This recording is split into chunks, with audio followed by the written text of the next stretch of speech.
Students, आइए हम पढ़ेंगे। अभी आपने इससे पिछले वीडियो में देखा मे का प्रयोग, और मे का ही जो है पास्ट माइट होता है। इसका मीनिंग होता है सकता था, सकती थी या सकते थे। इससे भी जो है संभावना, पॉसिबिलिटीज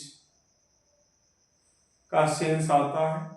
आइए देखते हैं मोर डिटेल्स में। हमने कुछ नोट किया इसके बारे में, आइए देखते हैं।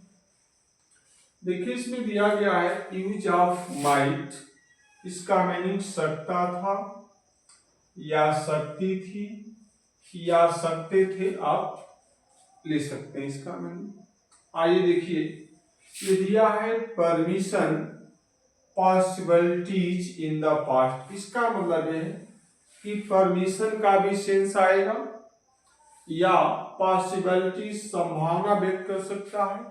इन द पास्ट का मतलब पास्ट में, यानी मे का माइट है तो पास्ट टेंस में इसका इस्तेमाल होता है। इसका यहाँ पे हमने नोट कर रखा, परमिशन में क्या हो जाएगा, आज्ञा हो जाएगा। और आपका इन द पास्ट भूतकाल में संभावना का भी सेंस देगा। ठीक है, यानी इससे हमें आज्ञा का भी सेंस आएगा और भूतकाल में संभावना का भी सेंस आएगा। आइए देखते हैं। देखिए इसमें दिया है कि I told him that I might go home. मैंने उससे कहा कि मैं घर जा सकता था। तो देखिए ये पास्ट में दिया है ना, ये आपका टोल्ड किया गया, सेट का टोल्ड होता है जो हम इंडायरेक्ट में चेंज करते हैं। तो इसमें रूल आता है कि अगर रिपोर्टिंग वर्ब अगर पास्ट टेंस में हो तो रिपोर्टेड स्पीच का टेंस भी पास्ट में जाएगा। इसी वजह से यहाँ पे माइट कर दिया गया है। नहीं तो अगर प्रेजेंट या फ्यूचर में होता तो यहाँ पे क्या होता, में होता। लेकिन पास्ट में है तो ये भी पास्ट में कर दिया गया है, यानी संभावना व्यक्त की जा रही है कि मैं घर जा सकता था। राइट। द पीपुल सेड, लोगों ने कहा, दैट ही माइट विन, लोगों ने कहा कि वह जीत सकता था। यानी संभावना व्यक्त की जा रही थी कि वो जीत सकता था, चाहे कोई गेम खेल रहा हो, कोई रेस हो, या कोई भी चीज, कोई भी वर्क कर रहा जो जीतने से जुड़ा हुआ है। तो लोगों ने कहा था कि वह जीत सकता था। उसी तरीके से मैंने उससे कहा कि मैं घर जा सकता था, संभावना थी घर जाने का।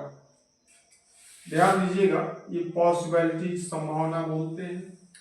आवर कैप्टन से, हमारा कप्तान ने कहा कि we might play a match, हम लोग एक मैच खेल सकते थे।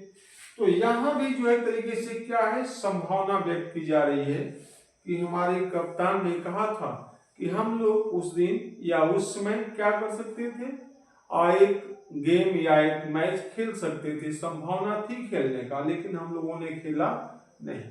चलिए, ये दिया गया है रिमोट पॉसिबिलिटीज। रिमोट पॉसिबिलिटी का मीनिंग हमने यहाँ पे लिखा है भविष्य की संदेहात्मक संभावना। भविष्य में कई बार कुछ ऐसी चीजें होती हैं जहां पे संदेह होता है कि वो काम होगा या नहीं, शंका बना रहता है। तो शंका को ही जो हम संदेहात्मक संभावना भी कर सकते हैं। उसको इंग्लिश में क्या बोलते हैं, ऑफ पॉसिबिलिटी, रिमोट पॉसिबिलिटीज। क्या बोलते हैं, रिमोट पॉसिबिलिटी। अब देखिएगा, my sister is working hard, यहाँ पे ING कर दीजिए, और वर्किंग हार्ड, मेरी सिस्टर जो है क्या कर रही है, कठिन परिश्रम कर रही है। सी माइट सक्सीड, वह पास हो सकती थी।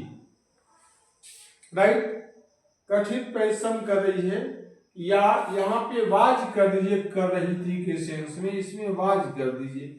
My sister was working hard, मेरी सिस्टर कठिन परिश्रम कर रही थी। सी माइट सक्सीड, वह सफल हो सकती थी, संभावना थी उसके सफल होने का। तो वही आपको इसमें दिया गया पॉसिबिलिटीज। अगला देखिएगा, Rama has beaten him, Rama ने उसको पीटा है। ही माइट टेक रिवेंज, वह जो है अपना बदला ले सकती है या ले सकता है, रिवेंज भी बदला लेना, तो इसे संभावना है कि वह क्या है, बदला ले सकता है, नहीं भी और ले भी सकता है, दोनों चीजें, यानी शंका है, संभावना है। द स्काई इज क्लियर, आकाश जो है स्वच्छ है, साफ है, बट इट माइट रेन, लेकिन वर्षा हो सकती है। आकाश जो है साफ है, स्वच्छ है, लेकिन कभी कभी आपने देखा होगा कि अचानक मौसम खराब हो जाता है और कुछ ही क्षणों में वर्षा शुरू हो जाती है। तो उस सेंस में आपको दिया गया है कि वर्षा हो सकती थी। तो ये ध्यान रखिएगा, इसमें वही दिया है कि my sister was working hard, मेरी बहन कठिन परिश्रम कर रही थी और वह सफल हो सकती थी। इस सेंस में आप कर पाएंगे। ठीक है, थैंक यू। अच्छा लगे तो इसको लाइक करिए, सब्सक्राइब करिए और मैक्सिमम बच्चों तक इसको शेयर करिए। ठीक है, इसके पहले वाले वीडियोज में हमने मे का इस्तेमाल सिखाए हैं, आपको प्रयोग बताए हैं। इसमें आपने प्रयोग क्या सीखा, माइट का। तो ध्यान रखिएगा, इसको 1 से 2 बार अगर आप वीडियोस को देख लेते हैं तो जहां पे आपको डाउट होगा क्लियर हो जाएगा। ठीक है, और इसको देखने के बाद, पढ़ने के बाद कुछ समय आप इसको रिकॉल करिए। रिकॉल करने से बातें आपके दिमाग में पूरी तरीके से फिट हो जाती हैं। ठीक, थैंक यू।